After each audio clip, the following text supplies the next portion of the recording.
అయ్యా కాదయ్యా కానీ పాదాలు పట్టుకున్నా అంటాను. పాదాలు పట్టుకున్నా నా పిల్లలకి పిల్లలు లేరు కాబట్టి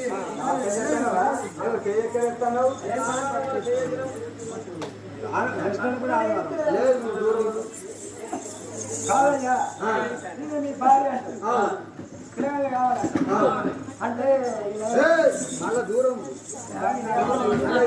కట్ట చూపించండి మీకు పని కాదు. నా మనవరాలు అవుతుందయ్యా. మనవరాలు అయితే దూరం మాట్లాడు. ఇప్పుడు బిడ్డ బిడ్డ ఏమైతే మనవరాలు కాదా? మనవరాలు అయితే మనవరంటే ఏమైతే మరదలు కాదా? నువ్వు అవన్నీ మేము బాగా లవ్ చేసుకున్నాం.